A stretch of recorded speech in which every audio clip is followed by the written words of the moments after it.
A 73-year-old man has died when a flight from London to Singapore experienced extreme turbulence. Dozens of other passengers have been taken to hospital, including 7 people who were critically injured. Joining us live is aviation expert Geoffrey Thomas. Jeff, good to see you. Thanks for your time. This was clearly a terrifying experience for all on board. What went wrong? Look, absolutely terrifying, no question about it. The aircraft has encountered a severe turbulence event. The exact cause we're not sure of yet, whether it's thunderstorm related, but more likely clear air turbulence, which is either associated with jet stream activity or a wind shear event where you have a violent change in wind direction, either in the vertical or the horizontal.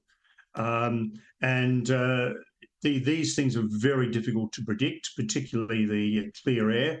Thunderstorms much easier. The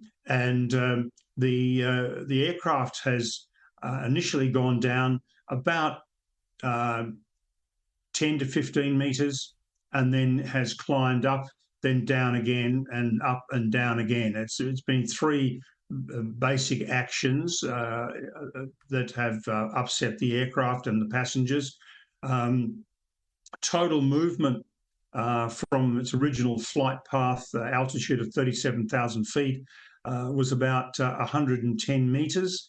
And there were reports of it plummeting 6,000 feet or 2,000 metres. That was actually after the event, and that was actually a controlled descent towards Bangkok.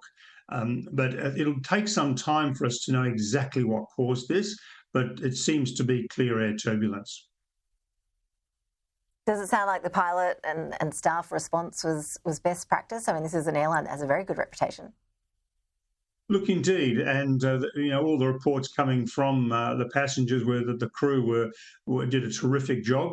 Unfortunately for the crew, they were in fact serving a meal at the time, which made the whole situation far worse, with meal trays flying everywhere, food carts, and then of course the injuries to the flight attendants themselves.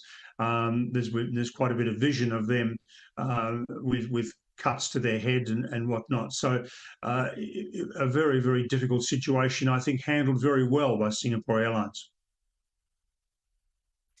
Jeff, are we seeing more reports of turbulence in the air, and are certain parts of the world more at risk of severe turbulence than others?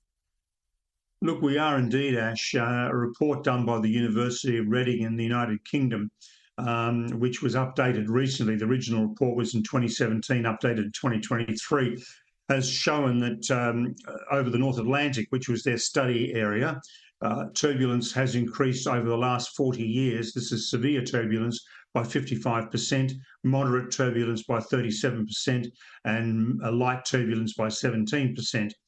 Now, that's, and in their analysis, that study, that those findings can be replicated right across the globe as well, and this is all due to changing weather patterns that have impacted aviation. Now, on the upside to that, aircraft are fitted now with very sophisticated what's called multi-scan radars that can give the pilots a very good picture of thunderstorms up to 500 kilometres ahead of the aircraft, and some turbulence issues up to 50 kilometres ahead of the aircraft, which gives them a much better chance of avoiding them.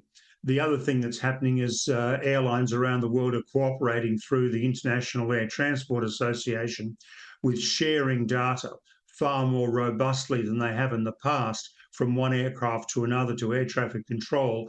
As soon as they encounter some turbulence, that information is relayed everywhere. And this then helps the aircraft following on the same flight track to avoid that turbulence incident. So there are some factors in the positive, and there's some factors in the negative.